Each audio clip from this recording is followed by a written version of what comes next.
Welcome to Kaleidoscope, a news magazine program that concerns itself with the people and the events of the Mohawk Valley. Your host for this evening, Paul J. Good evening and welcome to another Kaleidoscope program. I'm Paul J, and on tonight's show we will deal with three interesting topics and events that have happened, are happening, and will happen within the Mohawk Valley. We will have a story on the return of those lovable characters of the screen, Schultz and Dooley. We'll have a look into HCCC's own Close Encounters of the New Kind. Plus, there was also a business conference at Herkimer County Community College, and we'll have that story when we return. The Herkimer County Arts Council has brought you events like art exhibits, a wide assortment of musical and cultural performances. We've also given much enjoyment with arts and craft shows. But the Herkimer County Arts Council cannot do this alone. The arts are for you, but we need your support and participation.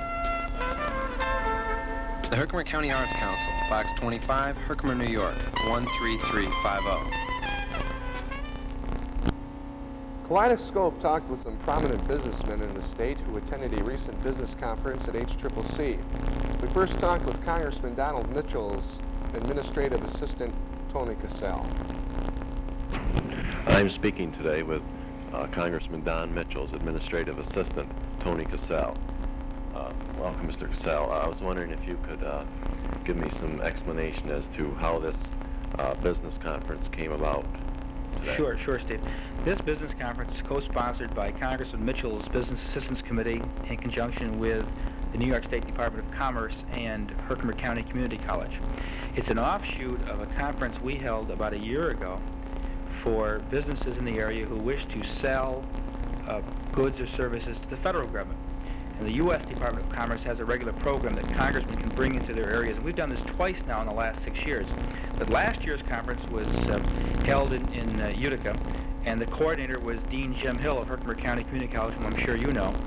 And after that conference, we got talking with New York State officials and with Dean Hill, and decided that we ought to have something similar for local business people who want to sell their goods and services to the state government, county government, school districts, institutions such as hospitals.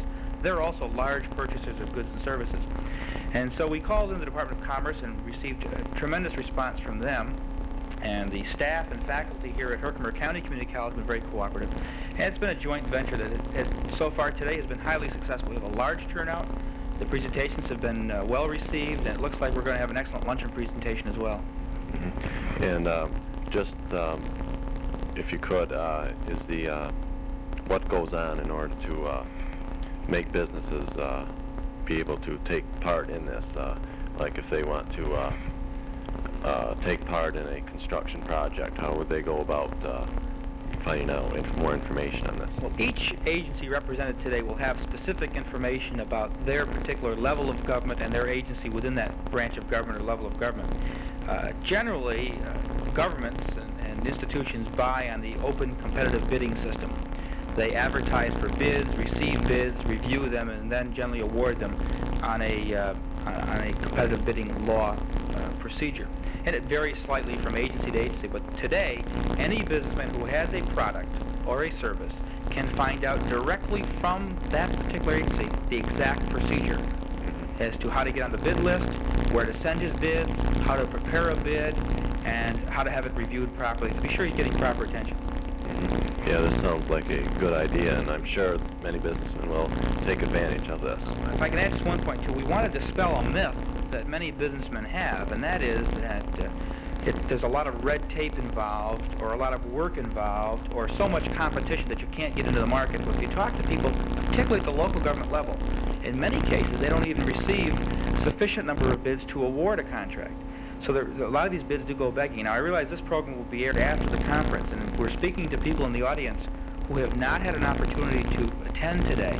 If they would write or call any of Congressman Mitchell's offices, we'd be glad to provide more information for them as to how to sell to the federal government, county, state government, school districts, any public agency or institution. Okay, thank you very much. Then, Mr. Cassell, you've been very helpful. Thank you very much. Kaleidoscope's Steve Crapster talking to Assistant to Congressman Donald Mitchell. His name is Tony Cassell. At the conference, John Dyson was the main speaker. Kaleidoscope captured his entire speech on tape to enable you to hear what the State Commissioner of Commerce had to say to all of us.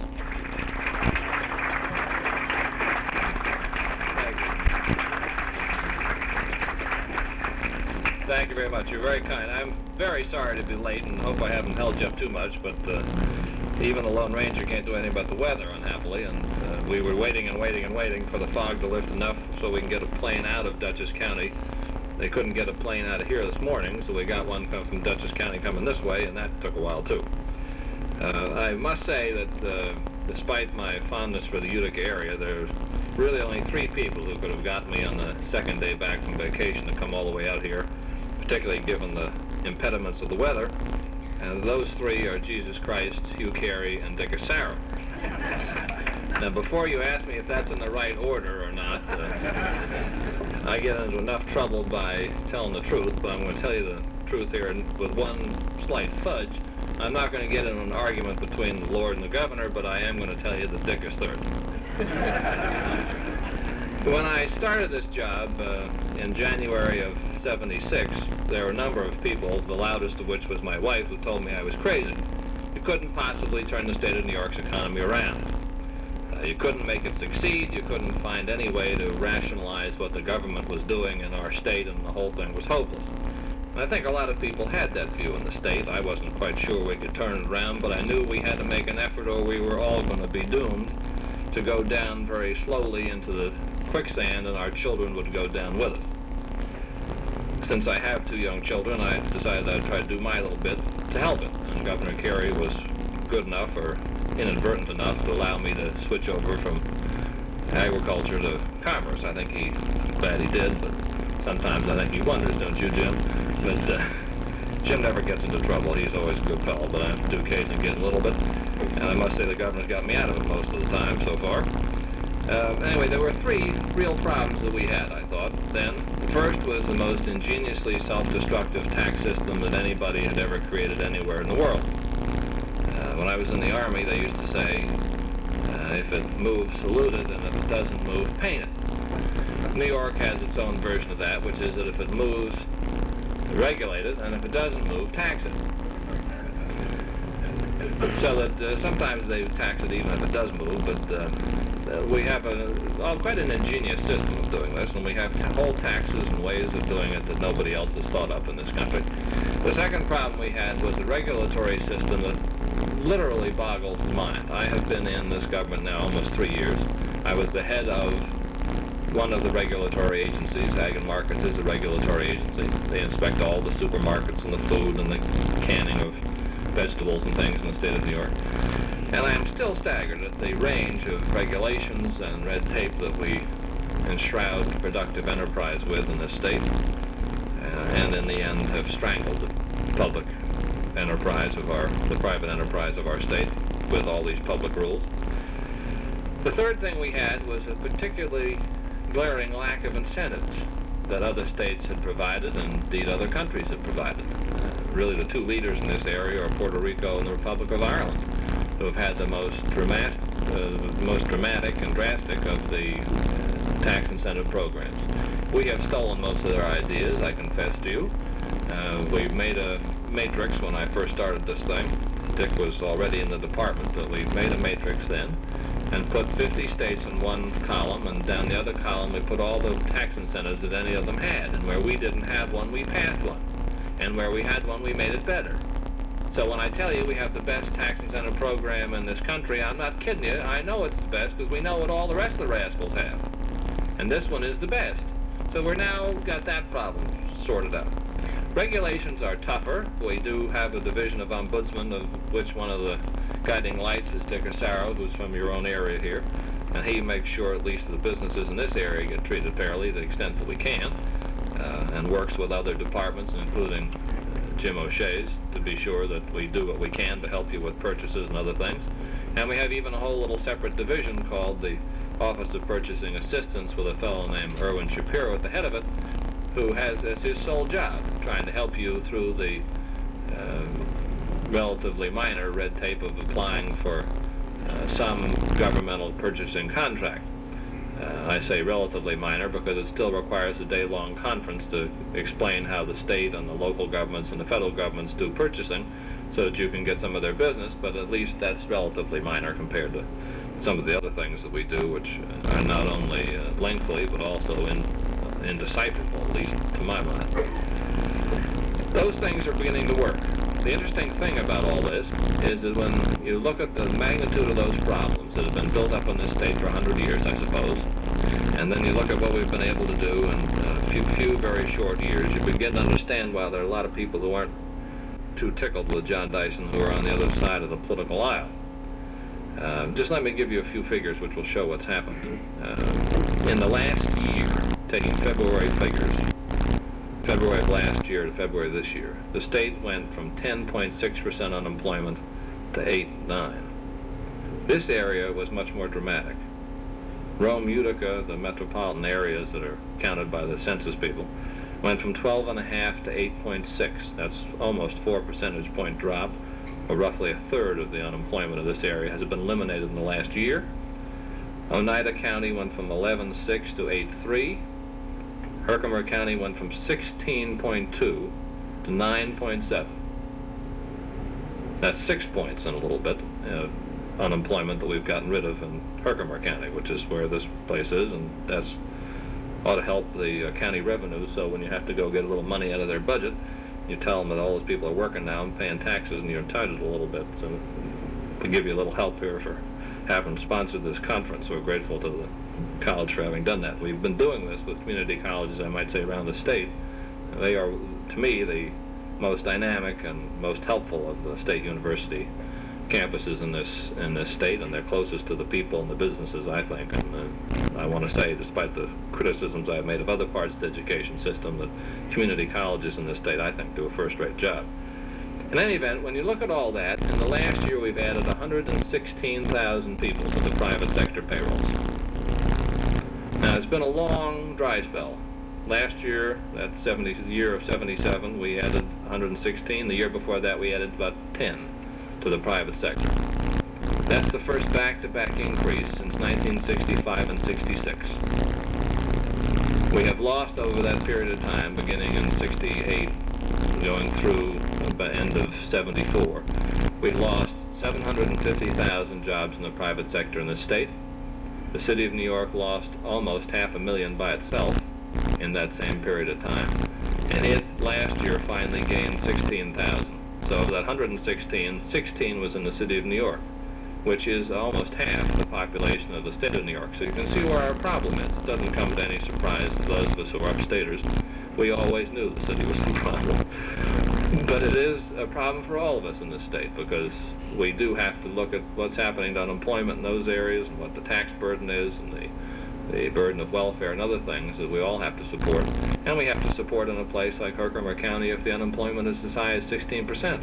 So by getting it down to 9.7, at least we're beginning to get to the point where people are being employed. Now 9.7 is not good enough, and 8.9 in the state level is not good enough, but it's one hell of a lot better than what it was when we were losing 116,000 jobs a year instead of gaining 116. Now we finally got the legislature to pass a budget. Your local senator had something to do with keeping that from happening quicker, but I don't think it's going to do any permanent damage. I talked yesterday with Solomon Brothers and some others who are trying to sell our bonds, and they're able to sell them, they think, without any increase in the cost. But he certainly had us worried for a while, and I'm not sure holding hostage budget items for these kinds of social issues is in fact what one ought to do. That aside, we are beginning to make some progress. I would appeal to you really in one sort of thing that we could really do with a lot less political backbiting on this subject in this state. I say that as a partisan, but I also say it as a New Yorker. It does not do any good to try to tie the Commerce Commissioner and his department up in endless backbiting and baloney that the Senate in particular in this state has determined is going to be our lot. First they tried to say we couldn't do the advertising in a professional manner. Then the governor vetoed that. Then they challenged that with the Attorney General. Now the Attorney General said, yes, indeed, the governor is right in being able to veto that. and now they're contemplating maybe they'll do a court case on that subject. All of which relates to money which was spent up until March 31st. Now, for those of you who aren't paying attention, this is April, and March 31st is already passed, but they're still going to be harassing me and my lawyers and others who work for me, spending our time to answer this kind of foolishness, when the money that they're talking about has already been spent. Now, that seems to me adding insult to injury. Bad enough that they screwed up the state's economy to start with, worse yet that they won't help us get out of it.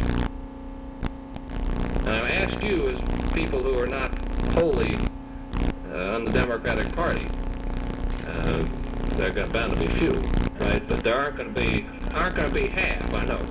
Because I've had two groups. I talked to agriculturalists for a year and business people for 2 years, and I always feel slightly lonely, but I don't feel too lonely because I think we're making progress, and I think these issues are too important to be partisan, so you'll forgive me being a Democrat. All I ask is that they help us, and I don't think that's unfair. We're just trying to do something to get this state straightened out. What makes them mad is that it's working. That shouldn't make them mad. They should say that's terrific. We're glad we were one of the two houses that passed the I Love New York appropriation a year ago. We're glad we were able to help pass those tax incentive programs. We're glad we helped pass the tax cut, the largest tax cut of any state in the history of this country, which is in that budget. The largest personal income tax cut of the history of any state also. It's $500 million given back to the citizens of this state. Another $250 million to the businesses of this state. Why can't they just be glad about it? I'm glad and I'm happier than all to Jesus. And it's not just because I came back from a vacation either. I'm happy about what's happening in New York. I think it's on the right track. I think we're making progress. We haven't got it licked by any means. There are still more regulators and more regulatory harassment and more silly fools in the government that have got to be straightened out. But we got some of them straightened out. And we have got some of this tax burden rolled back. We still got to roll back a lot more, but we're getting there. You have to stay with us, and you have to let these local people, who are your representatives, know that the foolishness has got to stop, and we have got to have a bipartisan effort to make sure that this economy comes back. It's too important, the economy of New York, to be left to politicians. It's just too important to you and your business and the people who work for you and the children that you have and the children that your children will have this state back on the track, to have it gaining 100 or 200,000 at a time. That's the kind of thing that has to be done to make this thing work, to help with it. And there are those who do help. One of the people that's here and being represented at least is Don Mitchell. We've worked with Don Mitchell on a number of things. He's been very helpful to us. I don't consider him a partisan. I don't know what you guys think, but I think he's a Republican, isn't he? But he's been very helpful to us. When we call him with some problem in Washington, boom, he's right on the phone and does it. I want you to tell him that I said that, because I'm not really that nasty a partisan. But he's a fellow that's been helpful, and a lot of the fellows are. We've worked very closely with Bob McCune, who represents the North Country, and he's trying to get that division that's coming out of Korea to come to New York, up to Fort Drum.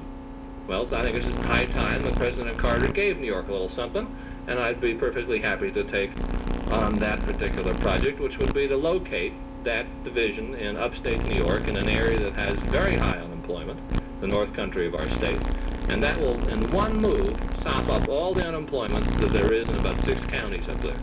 And those are big counties. They cover a lot of pieces of ground up there. All the unemployment, because they're thinly populated, would be really solved by having one piece of a federal installation. That's not too much to ask for. The feds take a lot of money out of this state. We have a federal trade deficit between ourselves and the federal government of $10 billion a year. If we were the United States, and they're all yelling about a $20 billion trade deficit, how it's twice the biggest one we've ever had, if we were a country, took New York's $10 billion and did it to a country, it would be about $80 billion. Because we are about 1/8 of this country's business. We would have an $80 billion trade deficit every year for the last 20 years. Nobody says much about that, but they're all yelling about 20. So I just tell you, we've got a way to go. The feds have still got to help us. We've got to do some things ourselves. But we're getting those three basic problems, taxes, regulations, and incentives, under control. They're beginning to work. We want you to call us if we can help you. We do have ombudsmen standing by. That's a fancy bureaucratic word for red tape cutters. I couldn't call them ombudsmen because they just would never approve that in Albany. I couldn't call them red tape cutters, rather. I have to call them ombudsman because that's fancier, sounds better. Nobody knows what it is. You can't call anything in Albany by what it actually is, because then you've betrayed one of the cardinal rules of being in the government, which is to keep everybody confused. So we can't call them red tape cutters. I tried that. In New Jersey, they call them business advocates. In Pennsylvania, they call them business representatives, which seems a little vague. I just wanted to call them red tape cutters, but anyway, you're stuck with ombudsman. And those of you who are women, ombudsperson is too complicated. If you have a few questions, I'd be happy to answer them. I have to just tell you one sort of thing before I get done here. Normally, I tell people in these sort of groups that there are three things that are most disbelieved in the state of New York. The first one is that there's light at the end of the tunnel. The second one is that their check is in the mail. And that, in the case of the state, has been a little risky in the last couple of weeks. And the third one is that I'm from the government and I'm here to help. Well, by God, I am here from the government, and I am here to help, and so is Jim O'Shea, and so are the people who represent other parts of this government, and so is Dick Asaro, and we are here to help you, and we do want to help you. We are making progress. We've got a long way to go, but if you will get your shoulders behind this wheel, too, we can get this economy straightened out. We'll get this 9% down to 6 or 5 or 4, and everybody will be employed, and there'll be all that tax revenue that somebody can figure out either how to waste as they have in the past or how to get it back to you in your own pockets and further tax reductions. Thank you very much. Our reporter Steve Crapster asked a few local businessmen what their impressions of the commissioner's speech were. Could you please state your name and represent who you represent? Well, I'm Carmen Sarasola. I'm with Sarasola Brothers Incorporated Landscaping in Whitesboro, New York. And what did you think of Commissioner Dyson's speech today? I enjoyed it, and I really believe everything he said, because everything is straight from the shoulder, and eliminate partisan politics and get down to the business at hand. I love New York, and let's put it on top of the list where it belongs. And what do you think could be done for, say, the Mohawk Valley and your business in particular? What new legislation could be passed, or tax breaks, or whatever do you think should be? In our line of work that could help is the construction. With more construction, there's more landscape. And as long as they build, you had to have landscaping to dress up your buildings and the like. And that's the thing that'll help us along. Okay. Thank you very much. Could you please state your names and who you represent? My name is Frank Canese, and I'm with Digital Transactions in Ilion. My name is John Benson, Hale Manufacturing Company, right at the foot of the hills.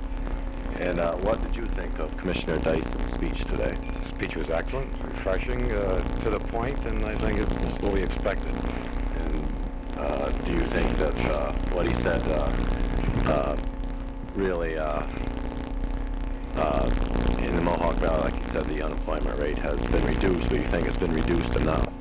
Well, as he said, I don't think he's satisfied with the results, but at least it's a start in the right direction. It certainly beats what we've experienced to date. That's for sure. And do you think that Commissioner Dyson was totally frank and sincere in his remarks, and that he meant what he said? Oh, I'm sure. Yes, he's a very young, dynamic man. Keeps your attention, and I'm sure he's very sincere, almost to the point of extreme. Yes, no, it's fine. But that's a fine job. Yeah. Do you think that the inflation that we are experiencing right now will hurt business at all? Inflation hurts the people who have to go out and buy the things they need to live. Unemployment's there on top of inflation. That's what really hurts our particular area. But, inflation can't help business, that's for sure. Do you think that the tax burden on businesses is too high? Has been traditionally, otherwise we would have been losing the jobs, as Commissioner Dyson's pointed out.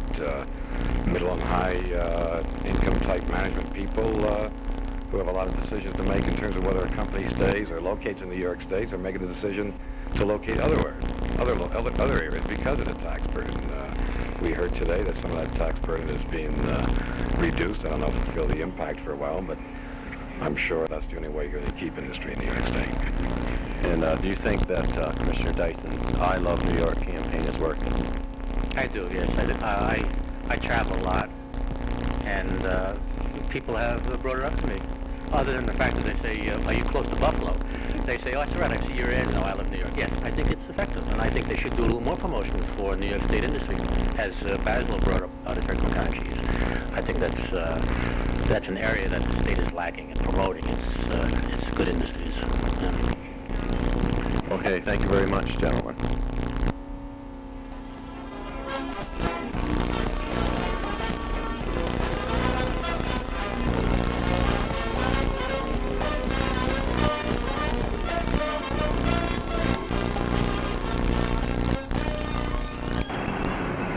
Officer Sudds, the Countess, and the big men Schultz and Dooley, they became in our presence in 1959. They left us in 1966.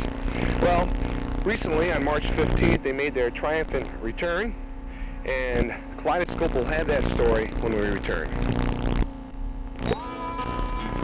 Could you imagine spending your whole day in a cage without friends, love, and warmth? The animals at the Herkimer County Humane Society do.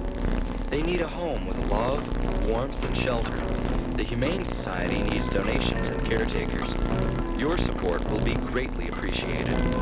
Support the Herkimer County Humane Society today. You'll feel better tomorrow. A production of HCCC and WTR TV.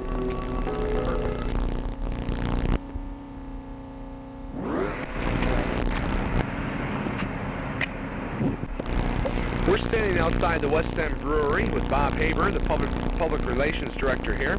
And Mr. Haber, we wondered if you could tell us how the concept of Schultz and Dooley were started back in 1959. Sure, I'd be glad to. Yeah, back in '59, we had an agency in New York, and there were some creative people there who, when we were talking about doing a new campaign, I thought that it might be an interesting idea to have a couple of mugs be the spokesman for our company, and they had an idea that maybe one of the mugs should be kind of a German and pushy Prussian type of fellow, and another sort of sweet-tempered little Irish pint-sized mug, and so that's how they came to be. They were discontinued in the middle 60s, and we wondered if there was a reason for that. Well, they were discontinued because they had been on the air for such a long time that we were afraid that perhaps the public was getting a little bit tired of them year after year after year, and maybe we were running out of bright new ideas. So we thought maybe it'd be time to give them a rest and try something new. Recently, they were brought back on the air, and we wondered what was the reason, if there was a reason, for doing this. Sure. After all these years, we discovered that people had not forgotten Schultz and Dooley and loved them and really wanted to see them back. Every time we did research, we found the names Schultz and Dooley popping up in our advertising. Our gift shop sells the mugs, and they're great favorites for gifts on Father's Day, Christmas, and so on. They've always been very popular. And we finally said, well, if the public wants them back that much, they must know something, and let's bring them back. It might be a little too early to tell, but how has the public taken Schultz and Dooley triumphant return? It has been triumphant. People are really excited about it. We've gotten a lot of nice letters. The agency in New York has gotten some nice letters, and we've had phone calls, and whenever we're around in stores or taverns or anywhere that sells our beer, people are very nice, very happy they're back. Okay, thank you, Mr. Haber, for talking to us. Okay, my pleasure. Schultz and Dooley. I feels good to be back again, Schultz. Yeah, whoever thought Utica Club would miss two mugs like us? Schultz, Dooley, remember the first time you told me Utica Club was naturally carbonated? Sure, you were just a sharp beer. Fruity no fruit. They're playing the Utica Club song. I know, Schultz, but do you have to cry in your beer? Schultz and Dooley, it's real nice to have you back. When we return, we'll be talking with Mrs. Shirley Samuels about close encounters of the new kind. Stay with us, won't you?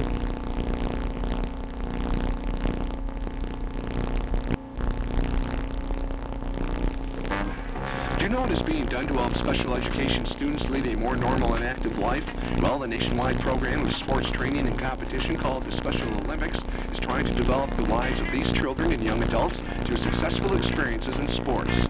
The competition, consisting of swimming, gymnastics, and many other events, is open to anyone 8 years of age or older. Volunteers and donations are desperately needed, so please call 866-6040 or write to Herkimer County BOCES in East Herkimer. We're speaking to the Associate Professor of English here at Herkimer County Community College, Mrs. Shirley Samuels, and she's going to tell us about a different type of title, anyways, the Close Encounters of a New Kind. Mrs. Samuels, welcome to Kaleidoscope, and if you would, tell us what this is going to consist of and what it's all about. Well, first of all, thank you for inviting me. We are planning a rather exciting evening. I hope it lives up to the title. On May 10th, Wednesday evening, we're inviting the area high school students, juniors and seniors, and their parents, if they so wish, to come and participate in a new encounter, an attempt to introduce them to college life in a small way, but to give them a feeling of what Herkimer County Community College is really like. And so I hope that they will come up and have this encounter on Wednesday evening, May 10th. This is going to involve some type of involvement as a junior or senior in high school, as a college student, try and put them in the place of a college student. Exactly. We realize that when students get to be, 16, 17, they think of their future. And for a lot of them, college is just, they don't know what it is. So what we're doing is having, I think it's really kind of a good idea, a series of sample or mini classes, just 20 minutes, so nobody will get bored. However, they may begin to realize the caliber of the teaching here, which of course we think is very, very fine, and the variety of courses that are available. Just as an example, this is only a sampler, of course. We're having a course in 20 minutes in data processing and in accounting, as an example, for those who like to make money. And then computer science and anatomy. I understand that Mr. Menapace is going to dissect a cat, perhaps. I'm not going to that one. Mr. Peltz is going to talk about the psychology of the aging, which is now, as you realize, I'm sure, a very big career for a lot of students. We're going to have a 20-minute session on archaeology. And then radio TV, I believe they'll be in the studio and see the students at work. And Mr. Barthel is going to discuss modern poetry. So the students can choose 3 courses over the course of the evening, or 2 or 1. Right, and so if the students are interested in this, and what students are going to be involved, where are the students going to be coming from to take place? Well, we are inviting students from all the counties in the surrounding area within the commuting distance. However, those who live in Herkimer County will get picked up by bus, and the bus schedules will be sent to the high schools, and the guidance counselors will have those. Now, the students can come in their own cars, of course, but if they have no transportation, we thought this would be a help in getting them here to participate in our close encounters. If a student is interested in this evening, how exactly can they go about getting more information about it? Well, the letters will be sent to guidance counselors at the high schools, and there will be a sign-up sheet, and they will have a letter to each student, and there will be all kinds of publicity, so they will be able to find out what's going on and to sign up to come. We're having other things, too. In addition to the classes, there will be a dance workshop when they arrive in the college center, so they can see one of the extracurricular activities.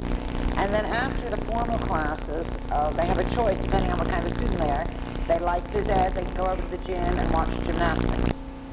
And this will be coached by Pete Schmidt. If, on the other hand, they prefer drama, we are putting on, the Lyric Theater is putting on the famous musical Fabulous, Guys and Dolls, and they can participate in a dress rehearsal of that show.